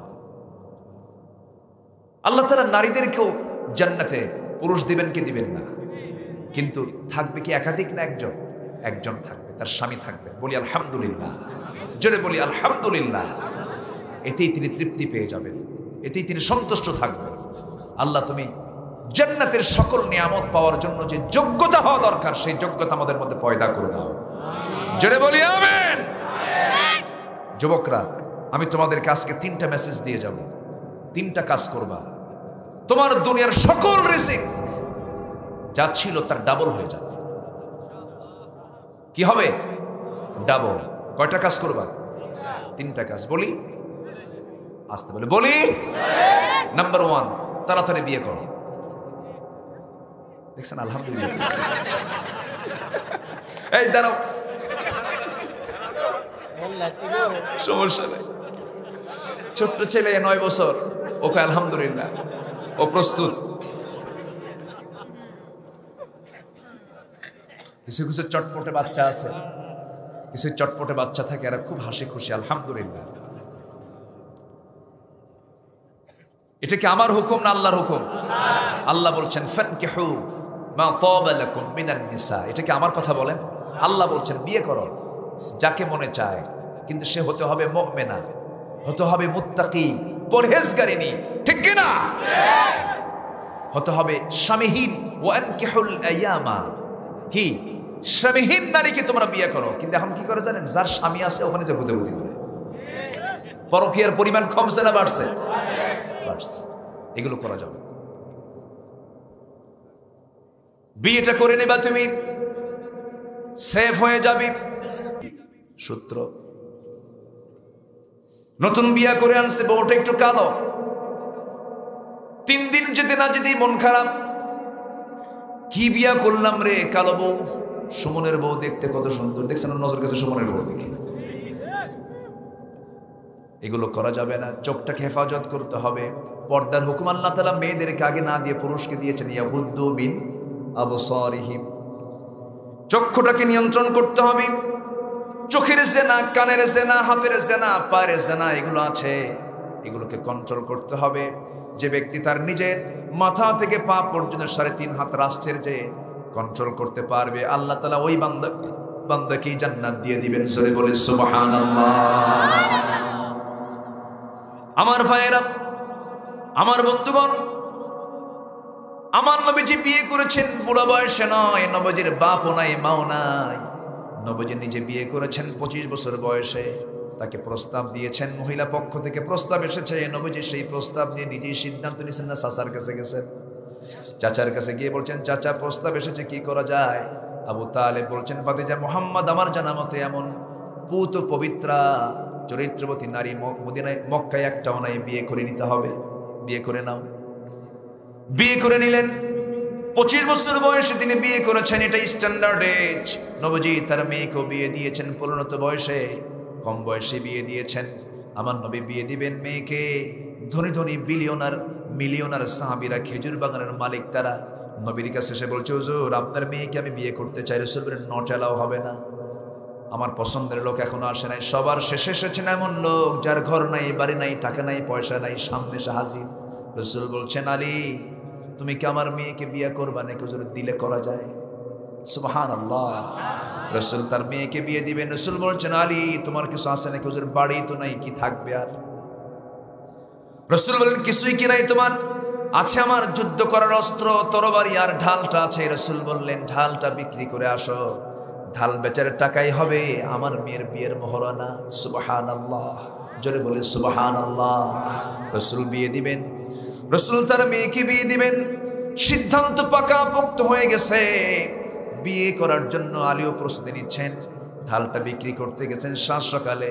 কাস্টমার ওসমান জিন্নুরাইন রাদিয়াল্লাহু তাআলা আনহু। ওসমান বলছেন, ভাই আলী, সাত সকালে তুমি যোদ্ধা হয়ে তুমি ঢাল কেন বিক্রি করতে আসছো? ওসমান জিন্নুরাইনের প্রশ্নের জবাবে আলী বলছেন, আমি ঢাল বিক্রি করতাম না, কিন্তু আমার জরুরি একটা কাজ, বিয়ে বিষয়টা পাশ হয়ে গেছে, বিয়ে আমার ঠিকঠাক হয়ে গেছে। কার সঙ্গে বিয়া? আপনি তো আমার আত্মীয় হয়ে যাচ্ছেন, আপনার শালীর সাথে আমার বিয়া, ফাতিমার সঙ্গে বিয়ে ঠিক হয়ে গেছে। রাসূল বিয়ে ঠিক করে দিয়েছেন। ওসমান খুব খুশি হলেন, বলছেন, ঠিক আছে টাকা নাও, ঢালটা আমি কিনে নিলাম। ঢালটা কিনে নিলেন। ঢালটা কিনে নেওয়ার সঙ্গে সঙ্গে বলছেন, ওরে আলী যাও, আমি তোমার জন্য দোয়া করে দিলাম। 1 হাত 2 হাত যেতে না যেতে পিছন থেকে ডাক পড়েছে ওসমানের, ও আলী এইদিকে আসো, তুমি তোমার হবু ভাইরা হয়ে যাচ্ছ, আমি তোমাকে আমার পক্ষ থেকে আগাম তোমাকে এটা গিফট করলাম, ঢালটাও দিয়ে দিলাম। ঢালটা নিয়ে চলে আসলেন। ঢালটা নিয়ে এসে নবীর সামনে দাঁড়িয়েছেন, টাকাটা আড়ালে আছে। রাসূল বলছেন, আলী ঢাল মনে হয় বিক্রি হয় নাই। হুজুর ঢালও বিক্রি করেছি, টাকাও এনেছে, এই যে টাকা। ঢাল বিক্রি করলে হাতে আবার ঢাল আসলো কেন হুজুর? ঢাল যার কাছে বিক্রি করেছে সে আবার আমাকে গিফট করছে, বিয়ে হবে আপনার মেয়ের সাথে, এই জন্য। কে? ওসমান। লোক আর খুঁজে পাও নাই। আমি আমার বড় মেয়ের জামাইকে বলতেই পারলাম না, 2টা মেয়ের জামাইকে একটু বলবো, তুমি তাও বলার সুযোগটা দিলে না। আমার নবীজি মেয়েকে বিয়ে দিচ্ছেন। বিয়ে দেওয়ার সঙ্গে সঙ্গে নবীজি বলছেন, ফাতিমা রে, এমন ছেলে তোমাকে দিলাম, টাকা নাই, পয়সা নাই, ঘর নাই, বাড়ি নাই, মাথা থেকে পা পর্যন্ত তাকওয়া দিয়ে ভরা। জোরে বলি সুবহানাল্লাহ। তাকওয়া দিয়ে ভরা আমার মেয়ে ফাতিমা, এই যে তুমি আজকে আমি তোমাকে পাঠিয়ে দিচ্ছি তোমার স্বামীর ঘরে করে খাবে, আজকের থেকে তুমি ভাববে তোমার শ্রেষ্ঠ ঘর বাবার ঘর নয়, শ্রেষ্ঠ ঘর হলো স্বামীর ঘর। তুমি বাচ্চাদের মা হবে। আমার কানে যেন মৃত্যুর দিন পর্যন্ত স্বামীর বিরুদ্ধে একটা নালিশ যেন আমার কানে না আসে। যাও স্বামীর ঘরটা করে খাও, স্বামীর আনুগত্য করার চেষ্টা করবে মা, যাও চলে যাও। আমার নবীজি পিসদানি দিলেন, আমার নবীজির সঙ্গে সঙ্গে একটা পানির মশক দিলেন, চামড়ার তোষক দিলেন, সাথে কিছু সামান দিলেন, বললেন মা চলে যাও, একটা ঘর ভাড়া করে দিচ্ছি, তুমি সেখানেই থাকো, আপাতত ব্যবস্থা হয়ে যাবে, যাও মা, আমি তোমার জন্য দোয়া করে দিলাম। মেয়েকে পাঠায় দিলেন। স্বামীর বিরুদ্ধে একটা নালিশ যেন কানে না আসে, মা এমন স্বামী তোমাকে দেই নাই। বাপ হয়ে মেয়েকে এই কথা বলে দিলেন। কিন্তু আজকের সমাজের কিছু মেয়ের বাপ আছে, মেয়েকে বিয়ে দেয়, মেয়েকে বিয়ে দিয়ে বলে মা চলে যা, স্বামীর ঘরে করে খা, যদি তোর জামাই যদি কিছু বলে শুধু ফোন দিবি, খাইয়া ফালাম। আছে না? সুখ হবে? আজ থেকে সুখ হবে? হবে না। পারিবারিক শিক্ষার প্রয়োজন। নবীজি মেয়েটাকে বিয়ে দিয়ে ওই যে পাঠায় দিলেন। অনেকদিন পর নবীর ঘরে এসেছেন ফাতিমা। নামাজের সময় হয়ে গেছে, রসুল ঘরে, তিনি বসে বসে নামাজ পড়ছেন। রসুল বলছেন ফাতিমারে বসে বসে নামাজ পড়ো কেন? তুমি তো যুবতী মেয়ে। আব্বা জান আমি তো দাঁড়িয়ে দাঁড়িয়ে নামাজ পড়ি। বসে বসে নামাজ পড়ার হেতু হলো, কারণ হলো আমি যদি দাঁড়িয়ে দাঁড়িয়ে নামাজ পড়তে যাই, আমার পরনে যে জামাটা আছে, জামার পিছন দিকে ছেঁড়া একটা অংশ আছে, আমি যদি বসে বসে নামাজ না পড়ি, দাঁড়িয়ে দাঁড়িয়ে নামাজ পড়ি, সের অংশটুকু আপনার নজরে চলে আসবে। আপনি মনে মনে ভাববেন আমার জামাই আলী আমার মেয়েকে কাপড়ে কষ্ট দেয়, এতটুকুন দুর্নাম আমার স্বামীর প্রকাশ পাক আপনার সামনে চাই নাই মনে করে আমি ফাতিমা বসে বসে নামাজ পড়ি। আমার নবীজি মেয়েকে বিয়ে দিয়েছেন এমন ঘরে খাবার থাকতো না, 2 বেলা 3 বেলা 4 বেলা চলে যেত, খাবার নাই। শুকনা মুখনি আলী ঘরের মধ্যে ঢুকতেন, দরজায় সালাম দিতেন ফাতিমা। দরজায় সালাম দেওয়ার সঙ্গে সঙ্গে আলী জবাব দিতেনি, মুখের আওয়াজটা পর্যন্ত ছোট হয়ে যেত, ক্ষুধার যন্ত্রণায় মুখে হাসিও বন্ধ হয়ে যেত। ফাতিমার সঙ্গে সঙ্গে বলতেন আমার স্বামী গো, আমি আপনাকে ঘরের মধ্যে ঢুকতে দেব না যতক্ষণ না আপনার হাসি মুখে না ঢুকবে। ঘরটা ছিল মোহাব্বত দিয়ে ভরা। আর এখনকার ঘরগুলো ফার্নিচার দিয়ে ভরা, মোহাব্বত নাই। ফাতিমা রাদিয়াল্লাহু তাআলা আনহা একদিন স্বামীর সঙ্গে পরামর্শ করে প্রচন্ড কষ্ট পাচ্ছেন। এই ফাতিমা কি করেছেন, পিসদানি দিয়ে আটা পিষতে পিষতে হাতে কড়া পড়ে গেছে, দাগ পড়ে গেছে। কূপের পানি তুলতে তুলতে কোমরে দাগ পড়ে গেছে, জামাগুলো ময়লা হয়ে যায়, সাফ করতে পারেন না। আবার পিঠের উপরে 2টা বাচ্চা, হাসান হুসাইন, ছোট্ট ছোট্ট বাচ্চা। নবীর কাছে গিয়ে বলছেন আব্বা আপনি রাষ্ট্রপ্রধান, দেখুন তো আমার জন্য একটা কাজের মানুষ দেওয়া যায় নাকি, একটু খাদেমের ব্যবস্থা করা যায় নাকি। আমার নবীজি এমন সময় আস্তে করে বলছেন মা তুমি একটু আড়ালে আসো, আমি তোমার সঙ্গে একটু পার্সোনালি কথা বলতে চাই। এবার বলছেন মা শোনো একটা কথা, তুমি কি তোমার আব্বা মুহাম্মদ বিন আব্দুল্লাহকে কখনো নিজের কাজ অন্যকে দিয়ে করাতে দেখেছো নাকি? না। নিজের জামা নিজে ধুই, নিজের কাপড় নিজের সেলাই করি, কোনো কাজ করার জন্য কাউকে আমি অর্ডার করি না, নিজের কাজ নিজেই সম্পন্ন করি মা। পৃথিবীতে শ্রেষ্ঠ কাজ সেই কাজ যে নিজের কাজ নিজেই সম্পন্ন করে মা। তোমার কাজের জন্য কোনো কাজের মেয়ে লাগবে এটা আমি প্রয়োজন মনে করি না। যাও নিজের কাজ নিজে কষ্ট করে করে হলেও তুমি সেই কাজগুলো সম্পাদন করো। একটা হাদিস আমি তোমাকে শেখায় দিচ্ছি মা, একটা আমল তোমাকে শেখায় দিচ্ছি। সুবহানাল্লাহ, আলহামদুলিল্লাহ, আল্লাহু আকবার 33, 33, 34 বার, 100 বার তুমি প্রত্যেকদিন সকাল সন্ধ্যা পড়বে। আল্লাহ তোমার দুনিয়ার সমস্ত কাজগুলোকে বরকতময় করে সবগুলোকে আসান করে দিবেন। জোরে বলে সুবহানাল্লাহ। যুবকরা তোমরা 3টা কাজ করবা। 1 নাম্বার কি মনে আছে? কি? বিয়ে করো। কষ্ট পাচ্ছ? বিয়ে করলে বরকত দিবেন কে? আসতে বলবেন না, বরকত দিবেন কে? ধনী বানায় দিবেন কে? এই দেশের যত ধনী বিখ্যাত যারা ধনী সব বিয়ের আগে না বিয়ের পরে? আমার নবীও ধনী হয়েছেন কিছুদিনের জন্য, বিয়ের আগে না বিয়ের পরে? বিয়ের পরে। জেনার দিকে যেও না। জেনা মানি রোগ, জেনা মানি অসুস্থতা, জেনা মানি সমাজ নষ্ট হয়ে যাওয়া। ওই দিকে যাবে না। মোবাইলে কোনো কথা বলতে যাবে না, চ্যাটিং করতে যাবে না, মোবাইলটা তোমার জন্য পালা জায়েজ হবে না যদি তোমার ইমানটা দুর্বল থাকে।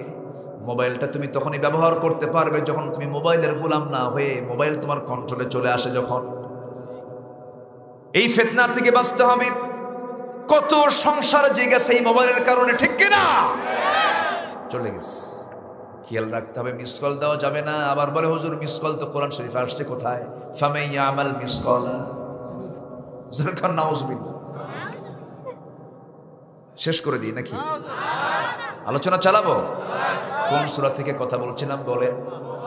তওবা কবুলের শর্ত কয়টা? কয় নাম্বার সূরা? বলি আলহামদুলিল্লাহ। যুবকদের জন্য দুইটা আমল এখনো বলি নাই, বলবো। এই দিকে আমরা সূরা তওবার ওই আয়াতের দিকে চলে যাই, একটু মিলায় দিচ্ছি এতক্ষণ আলোচনার মধ্যে। এই কথাটা আমি বোঝানোর জন্য বারবার চেষ্টা করছি। সবাইকে চেনা, সবার আগে আমরা চিনবো আমরা কাকে? আল্লাহকে। সে আল্লাহকে চেনার জন্য দরকার কি বলেন? এই জন্য মাদ্রাসার দরকার আছে না নাই? আসতে বলবেন না, আছে না নাই? আছে। সে আল্লাহকে চিনলেই তো আমি মহব্বত করতে পারবো। সে আল্লাহকে চিনলেই তো আমি আল্লাহর সঙ্গে মহব্বতটা বাড়াতে পারবো। আল্লাহ বলছেন, বান্দারে পৃথিবীতে আমি কিছু ভালোবাসা দিয়েছি, মহব্বত দিয়েছি, 8টা ভালোবাসা দিয়েছি। এই 8টা ভালোবাসার চাইতে আমি তোমাকে 3টা ভালোবাসা দিয়ে দিচ্ছি। ওই 8 ভালোবাসার চাইতে 3 ভালোবাসাকে বেশি প্রাধান্য দিবা, আমি তোমাকে জান্নাত দিয়ে দেব। জোরে বলি সুবহানাল্লাহ।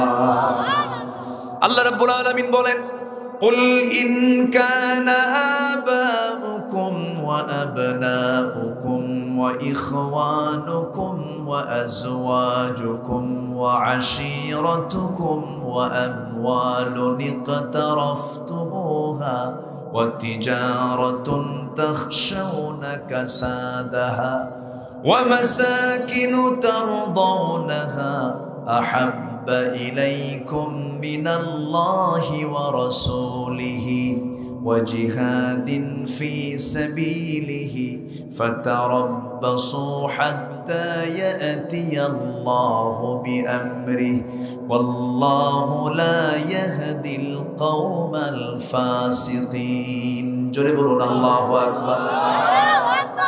হে রাসূল, আপনি বলে দেন, সবাইকে জানিয়ে দেন, তোমাদের বাবা, তোমাদের সন্তান, ওয়া ইখওয়ানুকুম তোমাদের ভাই, ওয়া আজওয়াজুকুম তোমাদের স্ত্রী, ওয়া আশিরাতুকুম তোমাদের আত্মীয় স্বজন, এরপরে তোমাদের মাল, তোমাদের ব্যবসা, তোমাদের পছন্দের প্রিয় ঘরবাড়ির চাইতে যদি আল্লাহ, রাসূল এবং জিহাদ যদি বেশি প্রিয় না হয়, অপেক্ষায় থাকো। আল্লাহর ফয়সালা কিন্তু চরম মারাত্মক। আল্লাহর ফয়সালা চলে আসবে। এই জায়গায় বাবার প্রতি মহব্বত কি আমরা কি বন্ধ করে দেব নাকি? ভাইয়ের প্রতি মহব্বত কি বন্ধ করব নাকি? স্ত্রীর প্রতি মাওয়াদ্দাত ওয়া রাহমা বন্ধ করব নাকি? না, মহব্বত থাকবে, সমস্যা নাই, কিন্তু সবচাইতে বেশি মহব্বত থাকবে কার উপরে? আসতে বলবেন না, কার উপরে? ওয়াল্লাযীনা আমানু আশাদ্দু হুব্বান লিল্লাহ। ঈমানদাররা সবচাইতে আল্লাহকে বেশি মহব্বত করবে। আল্লাহ আমাকে কত বেশি মহব্বত করেন দেখেন। আল্লাহ তাআলা আরশ আজিমের সমাসীন আছেন। আরশ আজিমটা কত দূর, কত দূর, কত দূর, কত দূর, আমাদের অঙ্কে আমাদের হিসাব মিলবে না। সে আরশ আজিম থেকে তিনি প্রত্যেক রাত্রিতে ফিস সামাঈদ দুনিয়া আলা মিন মুস্তাগফিরিন ফাগফির আলা। দুনিয়ার আকাশে এসে বলেন, কোন ক্ষমা প্রার্থী আছে আমার কাছে ক্ষমা চাবে, আমি তাকে ক্ষমার জন্য প্রস্তুত নিয়ে এসেছি। জোরে বলে সুবহানাল্লাহ। আমাকে ক্ষমা করবেন কে? ক্ষমা করার জন্য রেডি আছেন কে? আমি রেডি নাই। কেমনে রেডি হলাম আমি? ফজর পড়ি না আমি, জোহর পড়ি না আমি, আসর পড়ি না, মাগরিব পড়ি না, ইশা পড়ি না, প্রস্তুত কেমনে হলাম? আল্লাহ বলেছেন, ইদা তাকাররাবাল আবদু ইলাইয়া, যখন কোনো বান্দা আমার দিকে আসতে চায়, একটা হাত আগে আমি তার দিকে 10টা হাত আগাই। সে যখন আমার দিকে হেঁটে হেঁটে আসে, আমি তার দিকে দৌড়ায় যাই। জোরে বলে সুবহানাল্লাহ। আল্লাহ আমাকে মাফ করতে চান। আরশ আজিমটা কত দূর, সেই জায়গা থেকে ফিস সামা, এই দুনিয়ার আকাশে তিনি চলে আসেন। এটা কিন্তু চারটিখানে কোনো কথা নয়, সহিহ হাদিসের বর্ণনা এটা। আল্লাহ তাআলা কত দূর আছেন। আমরা এখানে যারা বসে আছি, এই এলাকার নাম কি? মাগুর। কি মাগুর মাছ কি এখানে বেশি নাকি? হ্যাঁ, মাগুর মাছ হয় ওইখান থেকে। মাগুর গাড়ি, আবার গাড়িও যোগ হয়েছে। আচ্ছা, মাগুর গাড়ি বসে আছি, ঠিক এই জায়গা থেকে মাথাটা উঁচু করলে আমরা দেখতে পাচ্ছি একটা সামিয়ানা। সামিয়ানার উপরে আমরা যদি চাঁদ ওঠে, চাঁদটা দেখতে পাবো। চাঁদের পিছনে আমরা কিছু তারকা মিটিমিটি করে জোনাকির মতো জ্বলা কিছু তারকা দেখতে পাবো। একটু কান লাগান, তারকা আছে না নাই? তারকার উপরে আমরা কিছু খণ্ড খণ্ড মেঘের মধ্যে মধ্যে দেখতে পাবো, আফসা আফসা দেখতে পাবো। এরপরে দেখতে পাবো বিশাল বড় আকাশ। দিনের বেলা দেখতে পাবো বুরুজাও ওয়া সিরাজাও ওয়া কামারাম মুনিরা, সূর্য দেখতে পাবো দিনের বেলা। এই সূর্যটা পৃথিবী থেকে কত বড় সবার ধারণা আছে।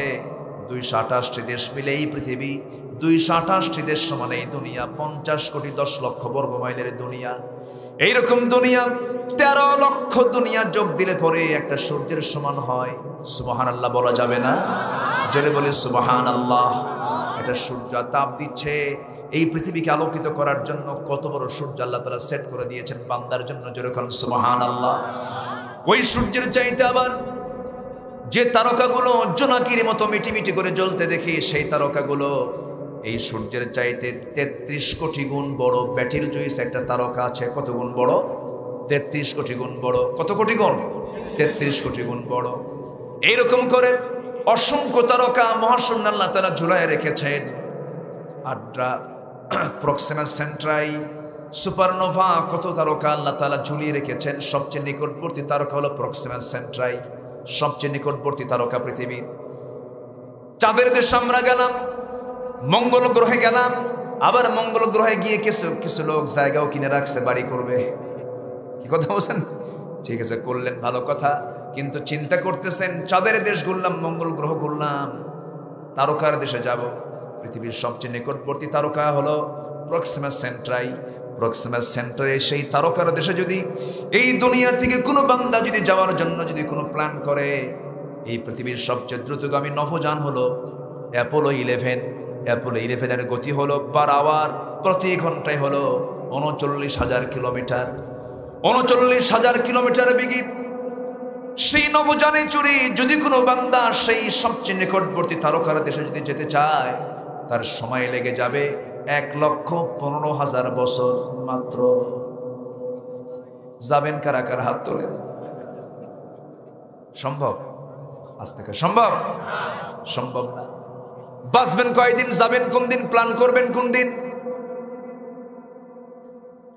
এই তো বললাম মহাশূন্য, এই যে তারকার কথা বললাম আমি, বিশাল মহাশূন্য পেরিয়ে এক একটা গ্যালাক্সির মধ্যে আল্লাহ তাআলা 50 বিলিয়ন করে তারকা রেখে দিয়েছেন।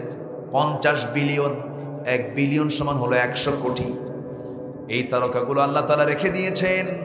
আল্লাহ তাআলা বলছেন, বান্দা এই মহাশূন্যের উপর একটা আকাশ, এরপর আকাশ, এরপর আকাশ, এরপরে মহাশূন্য, এরপর আকাশ, সিদরাতুল মুনতাহা পেরিয়ে আরশ আজিম। আল্লাহ তাআলার আরশ আজিমটা সবার উপরে, জোরে করেন সুবহানাল্লাহ।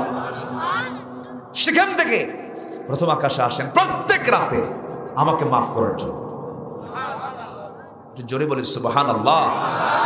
সবাইকে 5 ওয়াক্ত নামাজ পড়তে রাজি আছে নাকি? কারা পড়বেন? জোরে বলি ইয়া আল্লাহ। আরো জোরে ইয়া আল্লাহ। আমাদেরকে 5 ওয়াক্ত সালাত আদায় করার তৌফিক তুমি আল্লাহ দিয়ে দাও। জোরে বলি আমিন। আরো জোরে আমিন। কষ্ট দিচ্ছি না তো? অসুবিধা? বলি আলহামদুলিল্লাহ। আমি খুবই আনন্দিত, আমি খুবই খুশি যে একটা লোক নড়াচড়া করছেন, যাচ্ছেন। বলি আলহামদুলিল্লাহ। এবং আজকের মাহফিলের টাইম সিলেকশনটা খুব সুন্দর হয়েছে। আসলে মেহমানকে উঠায় দিতে হয় মাহফিলের মূল টাইমে, ঠিক না? যেন ওয়াজও শোনা হয়, বাড়িতে গিয়ে ঘুমও হয়, ওয়াজ যেন বোঝাও যায়, পরের দিন অফিসে যেন ঠিক মতো হয়। কিন্তু আমার দেশে এমনও মাহফিল আছে, যে ময়মনসিংহ যাইতো আব্দুর রহমান ভাই, এক মাহফিলে গেলাম, 9টার দিকে মাহফিলে গেছি। বললাম যে দেরি মনে হয়ে গেল, হুজুর খাওয়া দাওয়া করেন, লেপ আছে, কম্বল আছে, শুয়ে পড়ে। তো বললাম আমাকে উঠাবেন কখন? তো বললো হুজুর চিন্তা করবেন না, গত বছরের মেহমান প্রধান বক্তা যিনি উঠেছেন যে সময়, তার চেয়ে আপনি 1 ঘন্টা আগে সময় পাবেন। আচ্ছা ঠিক আছে। তো আমাকে তারা উঠায় দিল রাত 3:30টায়।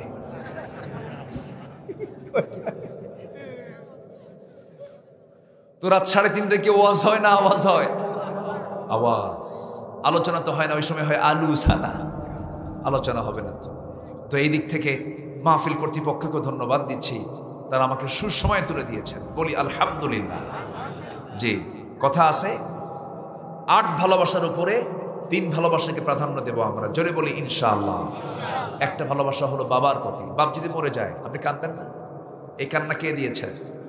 ভাই যদি বিপদে পড়ে আপনি কি সামনে যাবেন না? এটা এই ভালোবাসা কে দিয়েছেন? আল্লাহ দিয়েছেন। কিন্তু এই ভালোবাসা কি আসলে বাদ আছে?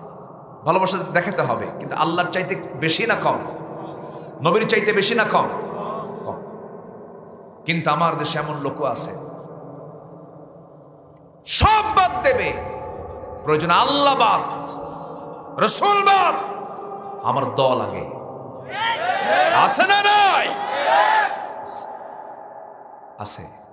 এরকম লোকও আছে।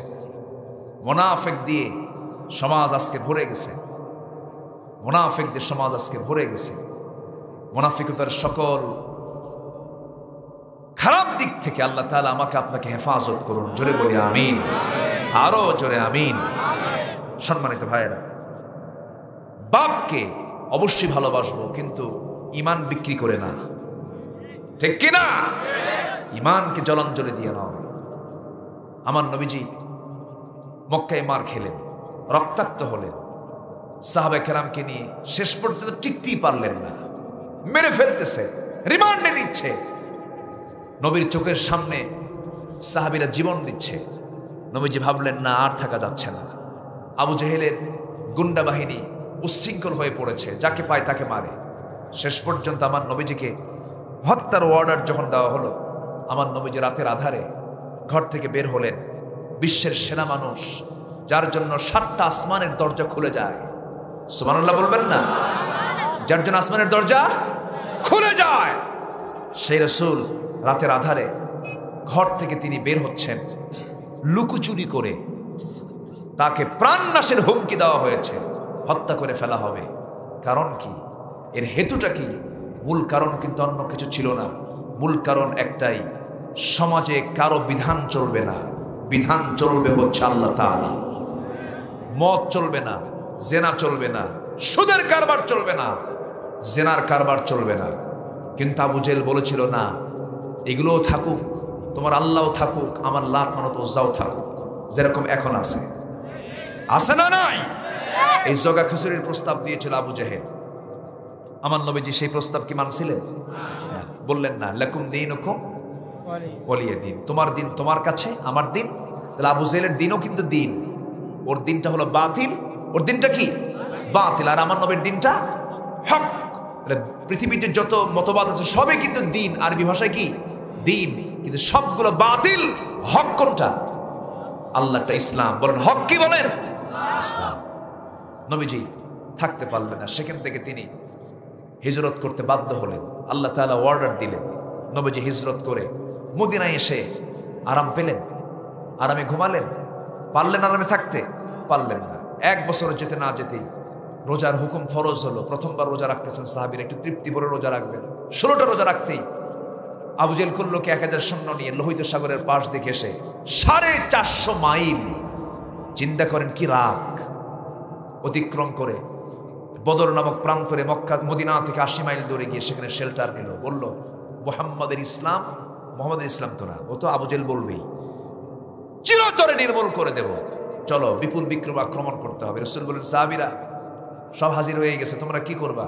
সৈন্য সংখ্যা কম, লোকজন কম, কি হুজুর যা আছে তা নিয়ে সামনে আমরা ঝাঁপিয়ে পড়বো, বাতিল দুর্গের মোকাবেলা হবে। আল্লাহু আকবার বলেন।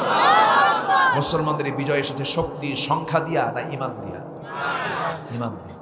আমার নবীজি যুদ্ধের জন্য প্রস্তুতি নিচ্ছেন, সাহাবীরাও প্রস্তুতি নিচ্ছেন। সৈন্য সংখ্যা খুবই কম, পাওয়া যাচ্ছে না। আফরার ছেলে মদিনার ছোট্ট 2টা বাচ্চা এসে রাসূলকে বলছেন, হুজুর পারমিশন কি দেওয়া যায়? কি পারমিশন? যুদ্ধে যাব। কেন? আপনাকে নাকি মারতে আসতেছে ওরা, আমরা যুদ্ধে যাব, আপনাকে মারতে দেব না। সুবহানাল্লাহ বলবেন না? রাসূল বললেন, কেন? তোমরা কি পারবে যুদ্ধ করতে? হুজুর কি বলেন? অবশ্যই পারবো আমরা, তোমাদের বাহুবল নাই তো, ফিটনেস নাই, বয়স কম, মোজদারি নাই, কেমনে পারমিশন দেব? বড়জন বলে হুজুর তাহলে আমাকে দেন, ওর চেয়ে আমি লম্বা আছি, 2-3 ইঞ্চি লম্বা আছি তো, ওর শক্তিও আমার বেশি ওর চাইতে। ছোটজন বলে হুজুর ও মিছা কথা বলে। সুবহানাল্লাহ বলবেন না? কেন কেন মিছা কথা বলে? ও শুধু লম্বা হয়েছে, শক্তি তো আমার বেশি। বুঝবো কেমনে? হুজুর মারামারি লাগায় না। রসুল লাগো মারামারি, লাগছে মারামারি। বড়জন নিচে ফেলে দিয়েছে ছোটজনকে। ছোটজন চট করে বড় ভাইয়ের কানটা টান দিয়ে ধরে কানের মধ্যে মুখ ঢোকায় বলে, তোর মধ্যে কি একটু মায়া নাই? খাই একসাথে, ঘুমাই একসাথে, খেলি একসাথে, যাবি তুই একা যুদ্ধে? আমার কি শখ নাই? তোর গায়ের শক্তি কমায় দে ভাই। গায়ের শক্তি কমায় দিয়েছে, হাল ছেড়ে দিয়েছে, বুকুর উপর উঠে বলতেছে হুজুর এই যে দেখেন পারলাম। নবীজি কাঁদতেছেন, ছোট্ট 2টা বাচ্চাকে বুকের মধ্যে আগলে রেখে আকাশের দিকে তাকিয়ে বলছে, আসমানের মালিক, শক্তি নাই ঈমান আছে। জোরে কান সুবহানাল্লাহ। শক্তি নাই কি আছে? ঈমান আছে। অনুমতি পেয়ে গেল। ছোট্ট বাচ্চা হেঁটে হেঁটে সব চলে গেছে। ঘোড়া নাই তো, তরবারিও নাই। আমার নবীজি চলে গেলেন বদর নামক প্রান্তরে। রোজার দিন। রাসূল বলেন সাহাবীরা কি করবা রোজা? রোজাও রাখবো, যুদ্ধ করবো না। ফাইদ্দাতুম মিন আইয়ামিন উখর, পরে হবে, শক্তির দরকার, রোজা ভাঙবো। আল্লাহু আকবার বলো। রোজা রাখাও ফরজ, রোজা ভাঙ্গাও ফরজ। ভেঙ্গে ফেললেন।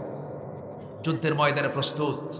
কাতারে, সামনের কাতারে বড় বড় মুজাহিদরা, আলীর মতো, ইবনে মাসউদের মতো সব যোদ্ধার সামনে দাঁড়ানো।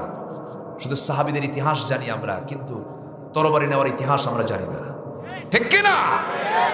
ইবনে মাসউদ সামনে দাঁড়ানো, পাশে ছোট্ট 2টা বাচ্চা মুআজ বলতেছে, চাচা আমরা কিন্তু সামনের কাতারে আছি, আমরা প্রস্তুত, আবু জেহেল কই? সুবহানাল্লাহ বলবেন না? ইবনে মাসউদ বলে কি করবা? আমরা তো সবার সঙ্গে যুদ্ধ করতে আসি নাই তো, ওটাকে দরকার, শুধু ওটা ঠিক হলেই সব ঠিক। আল্লাহু আকবার বলবেন না? মানুষ ছোট, টার্গেট ঠিক আছে। টার্গেট কি আছে? ঠিক আছে। ইবনে মাসউদ বলছেন তোমরা পারবা? হুজুর বলে, চাচা শুধু দেখায় দেন। কই যে ঘোড়ার পিঠে বসে আছে, 2 দিকে পা ছেড়ে দেওয়া, ওটাই হলো কাফিরদের লিডার, কুরাইশদের নেতা আবু জেহেল। বলতে দেরি হলো, যেতে দেরি হলো না। সিংহের মতো গর্জন দিয়া, বাজ পাখির মতো উড়ন্ত হয়ে ছোট্ট 2টা বাচ্চা ওদের শিবিরের মধ্যে, দুর্গের মধ্যে ঢুকে পড়েছে। চতুর্দিকে আবু জেহেলকে ঘেরাও দিয়ে আছে। এই ছোট্ট 2টা বাচ্চা ছোট্ট তরবারি নিয়ে 2 পাশে দাঁড়ানো। ওরা টেরই পায় নাই ছোট্ট মানুষ অবহেলা করেছে। 2 জন একসঙ্গে আল্লাহু আকবার বলি সজরে যখন তার 2টা পায়ে যখন আঘাত করে দিয়েছে, এক আঘাতে ইতিহাস বলতেছে ওই যে আবু জেহেল ধরাশয়ী হয়ে জমিনে পড়ে গেছে, কোমর সোজা করে আর সে দাঁড়াতে পারে নাই। জোরে বলি আল্লাহু আকবার। আবু জেহেল ধরাশয়ী হয়ে গেল, রক্তাক্ত হয়ে গেল। বড় ভাই মুআজ কাফিরদের দ্বারা আক্রান্ত হয়ে পড়লেন। পিছন থেকে একজন মেরে দিয়েছে তার ডান হাতে। এক আঘাতে তরবারিটা ঝনঝন করে হাত থেকে পড়ে গেল। ডান হাতটা চামড়ার সঙ্গে জ্বলতে লাগলো। চট করে দৌড় মেরে আবার বাম হাতে তরবারি উঠায় নিলেন। বাম হাতে তরবারি নিয়ে যুদ্ধ চালাতে লাগলেন। আরেকটা আঘাত আসবে তার আগেই তরবারিতে যুদ্ধ চালাচ্ছেন। ডান হাত এসে বাম হাতে ধাক্কা খায়। তরবারি চালাতে ডিস্টার্ব হয় মনে করে ডান হাতটা বাম পারে তলে রেখে এমন জোরে টান মারলেন, হাতটা ছিটকে পড়ে গেল। বাম হাতে যুদ্ধ চালাচ্ছেন, পিছন দিক থেকে আরেকটা আঘাত তার বাম হাতে এসে লাগলো। বাম হাতটাও ছিটকে পড়ে গেল। এতিমের মতো সামনে দাঁড়ায় আছেন, তরবারি নাই হাতে, 2 হাতই তো নাই। আরেকজন কাফের এসে মস্তক বরাবর মেরে দিল, গর্দানটা উড়ে গেল। দুনিয়া থেকে বড় ভাই বিদায় হয়ে গোটা পৃথিবীর মুসলমানদেরকে জানান দিচ্ছেন, ও দুনিয়ার মুসলমানেরা, আমরা আমাদের জীবনের চাইতে রাসূলকে, আল্লাহকে, জিহাদকে সবচাইতে বেশি পছন্দ করি। জোরে বলে সুবহানাল্লাহ। বদর যুদ্ধের দিন নবীজি একটা বক্তব্য দিয়েছেন, ও সাহাবীরা, আজকের যুদ্ধের ময়দানে তোমরা কেউ কারো বাপকে পাবে, কেউ চাচাকে পাবে, কেউ ভাইকে পাবে, কেউ আত্মীয় স্বজনকে, একই বংশের মানুষকে পাবে। যুদ্ধ করতে পারবে তো? সাহাবীরা বলছেন, ইয়া রাসূলুল্লাহ, অবশ্যই আমরা পারবো। আমরা আজকে কোন আত্মীয় দেখবো না, দেখবো হলো কার দল। আসতে বলবেন না, কার দল? আল্লাহর দল। কোনো টেনশন করবেন না হুজুর। যুদ্ধের ময়দানে ওবায়দা বদর যুদ্ধের প্রান্তরে নিজের বাপকে হঠাৎ করে দেখে ফেললেন। দেখার সঙ্গে সঙ্গে ওবায়দা তরবারিটা আস্তে করে গুটায় নিলেন। চোখে পানি চলে এলো, আহারে বাবার কোলে আমি বড় হয়েছি, বাপকে আমি আঘাত করবো কেমনে, বাপকে আমি মারবো কেমনে, এই চিন্তা নিয়ে তিনি তরবারি আবার গুটায় নিয়ে তিনি ফিরে আসতেছেন। পরক্ষণেই মনে মনে ভাবছেন, হারে আমার বাপকে আজকে বাপ মনে করে যদি শত্রুকে যদি আমি আজকে হাতছাড়া করে ফেলি, কিয়ামতের দিন আমার আল্লাহ তাআলা আমাকে মুনাফিকের কাতারে উঠাবেন। আমার বাপকে বাপ মনে করা যাবে না। আবার তিনি টার্ন হলেন, ঘুরে দাঁড়িয়ে কোষমুক্ত তরবারি হাতের মধ্যে নিয়ে বাবার দিকে লক্ষ্য না মনে করে, শিরকের প্রতীক মনে করে তরবারিটা বাবার গর্দান বরাবর হাঁকায় দিলেন। মস্তক সিটকে পড়ে গেল, বাপ দুনিয়া থেকে বিদায় হলো। বদর যুদ্ধে মুসলমানদের বিজয় এসেছে, মুসলমানদের মুখে হাসি, কিন্তু ওবায়দার মুখে কোনো হাসি নাই।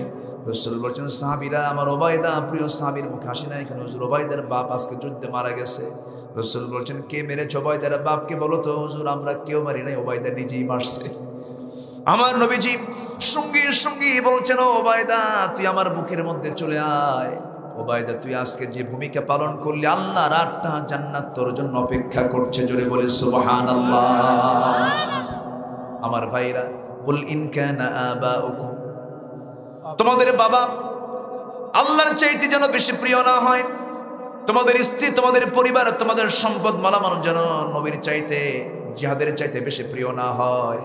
আমার ভাইরা, জিহাদের গুরুত্ব অনেকে বুঝতেই চান না। একটা ছোট্ট ঘটনা আমার মনে পড়ে গেল। নবীজির শ্রেষ্ঠ অভিযান ছিল তাবুক অভিযান। কি অভিযান বলেন? তাবুক অভিযান। নবীজি তাবুক অভিযানের দিকে সাহাবায়ে কেরামকে নিয়ে রওনা দিলেন। 30,000 সৈন্য নিয়ে, কত হাজার? 30,000 সৈন্য নিয়ে রওনা দিয়েছেন। তাবুকের প্রান্তরে পৌঁছলেন। রোমানদের বিরুদ্ধে যুদ্ধ হবে, কিন্তু আগের যুদ্ধের অভিজ্ঞতা হলো 3000 সৈন্য নিয়ে মুসলমানরা 1 লক্ষ রোমান সৈন্যকে হারিয়েছে। যুদ্ধে রাসূল নিজে অংশগ্রহণ করেন নাই। এবার তাবুক অভিযানে রাসূল নিজে গিয়েছেন 30,000 সৈন্য নিয়ে। রোমানদের মাথা ঘুরে গেছে, যুদ্ধ হলো না। বিনা যুদ্ধে রাসূল আবার মদিনার দিকে ব্যাক করলেন। ব্যাক করে মসজিদ নববীর মধ্যে বসে আছেন। সূরা তাওবার প্রেক্ষাপট আজকে কোন সূরা বলেন?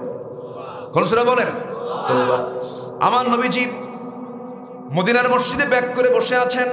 এমন সময় একজন সাহাবী, দামি সাহাবী কাব বিন মালিক রাদিয়াল্লাহু তাআলা আনহু আমার নবীর সামনে গিয়ে আস্তে করে 2টা হাঁটু গেড়ে দিয়ে নবীর সামনে বসে সালাম দিয়ে বলছেন, হুজুর আমি আপনার কাছে মাফ চাইতে আসছি। হুজুর রাসূল বলছেন, কাব তোমার ভুল তো আমি জানিও না, তুমি আমার কাছে কিসের বিষয়ে মাফ চাও বলো? হুজুর আপনি অভিযানে গেছেন, যুদ্ধে গেছেন, জিহাদে গেছেন, আমি কিন্তু জিহাদে যাই নাই, যেতে পারি নাই। কেন যেতে পারো না? কি ওজোর তোমার কি ছিল বলো? হুজুর আমি ইচ্ছা করেই যাই নাই, অবহেলা করে যাই নাই। যাব কিন্তু বাড়িঘর সারি নাই, পরিবার পরিজন সারি নাই, ইচ্ছা করলে যেতে পারতাম হুজুর। এই জন্য আগে আগে আপনার কাছে মাফ চাইতে আসছি, দয়া করে আপনি আমাকে মাফ করে দিয়েন। এবার রাসূল বলছেন, কাব আর কে কে যাও নাই বলো? বুখারীর লম্বা হাদিস, বুখারীর লম্বা হাদিস।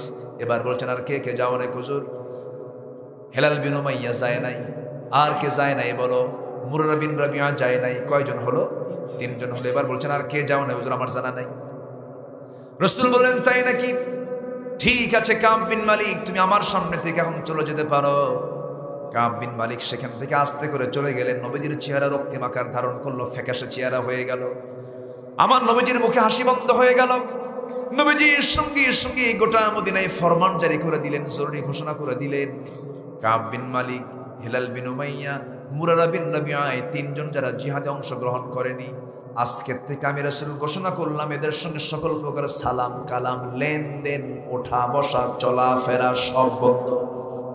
সব কি বন্ধ? কাব বিন মালিক বাড়িতে যেতেই পারেন নাই। তার আগেই তার কানে সংবাদ চলে আসছি। দরজার কাছে গিয়ে স্ত্রীকে ডাক দেন, স্ত্রী দরজা খোলো। স্ত্রী কানে আগেই সংবাদ চলে গেছে।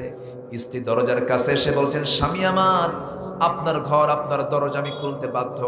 দরজা খুলে দিচ্ছি আমি, কিন্তু সামনের দরজা আমি খুলে দেবো আপনাকে ঢোকানোর জন্য, পিছনের দরজা দিয়ে আমি বের হয়ে যাব। কারণ যে স্বামীকে রাসূল পর্যন্ত বয়কট করেছে, সেই লোকটাকে আমিও বয়কট করলাম। আল্লাহু আকবার বলবেন না? সব ভালোবাসা হবে কার জন্য? আল্লাহর জন্য। এবার কি হলো? কাব বিন মালিকের চোখের পানি পড়া শুরু হয়ে গেছে।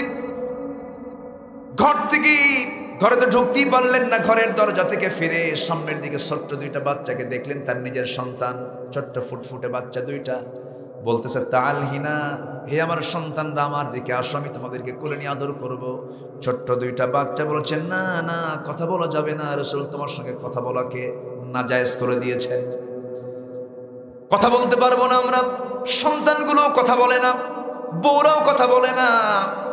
কাব বিন মালিক কোথায় যাবেন, সেজদায় পড়ে পড়ে কান্দেন, আল্লাহর কাছে তওবা করছেন, আল্লাহ আমারে মাফ কইরা দাও, এই বড় বিপদে পড়ে গেছি। হিলাল বিন উমাইয়া 70 বছরের বুড়া মানুষ, নবীর চাইতে বয়সে বড়, 70 বছরের বুড়া মানুষ।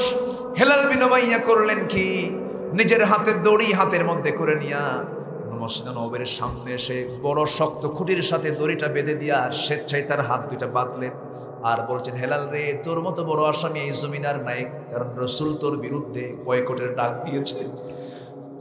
একটা মাস পার হয়ে যায়, 40টা দিন পার হয়ে যায়, কিতাবের মধ্যে লেখা হেলাল বিন উমাইয়া বুড়া মানুষ, চামড়াগুলো কুঁচকে গেছে, তার অসুস্থতাও ছিল, কিন্তু রাসূল তাকেও বাদ দিলেন না। হাতগুলো তার ঘা হয়ে গেছে বাঁধনের কারণে, সেজদায় পড়ে পড়ে কান্দেন। সামনে দাঁড়ায়া থাকেন, সাহাবীদেরকে সালাম দেন, সাহাবীরা মুখটা ঘুরায় অন্যদিকে নিয়ে যায়, জবাবটাও দেয় না। মুরারা বিন রাবিআ সেজদার মধ্যে পড়ে পড়ে কান্দেন, তওবা করছেন, আল্লাহর কাছে রোনাজারি করছেন। 40টা দিন পার হয়ে গেল, আল্লাহর কাছে, আল্লাহর পক্ষ থেকে এক পর্যায়ে নবীর কাছে জিবরিল আমিন ওহী নিয়ে আসলেন। সে ওহীর অংশ হলো আলা সালাসাতিল্লাযীনা খুল্লিফু সূরা তাওবা। আল্লাহ তাআলা বলছেন, হে রাসূল, যে 3 জনকে আপনি মাফ করেন নাই, যারা জিহাদের ময়দান থেকে যারা দূরে ছিল, আমি আল্লাহ তাদের তওবা কবুল করে তাদের সবকিছু আমি আল্লাহ মাফ করে দিয়েছি। জোরে বলুন সুবহানাল্লাহ। এখান থেকে একটা বিষয় হলো, এই 3 সাহাবীর নামাজের কোনো অভাব ছিল নাকি? জিকিরের কোনো অভাব ছিল নাকি? আসতে বলে, অভাব ছিল? দান সদকার কোনো অভাব ছিল না? সব রীতিমতো তারা সম্পূর্ণরূপে আদায় করেছেন। 30,000 সাহাবীর মধ্যে 3 জন না গেলে কি এমন হতো? কি 30,000 সাহাবীর মধ্যে 3 জন জানেন, রাসূল তো মাফ করে দিতে পারতেন, কিন্তু রাসূল বললেন, কেন গেলে না, কেন গেলে না, কেন অবহেলা করলে? ও জিহাদিন ফি সাবিলি, কেন তুমি এটা অপছন্দ করলে? তুমি জিহাদকে না পছন্দ না করে তুমি ঘরকে কেন পছন্দ করলা? মাফ করা যাবে না। কিন্তু আল্লাহ পানিশমেন্ট দিয়া শেষে মাফ করে দিয়েছেন, এর মধ্যে শিক্ষা আছে না নাই? আসতে বলবেন না, আছে না নাই? মুনাফিকরা নামাজ পড়তে পারে, মুনাফিকরা রোজা করতে পারে, কিন্তু মুনাফিকরা আল্লাহর জমিনে দিন কায়েম হোক এটা চায় না, ঠিক কি না? আল্লাহ তুমি সবাইকে মুনাফিকের চরিত্র থেকে হেফাজত করো। জোরে বলি আমিন, আরো জোরে আমিন।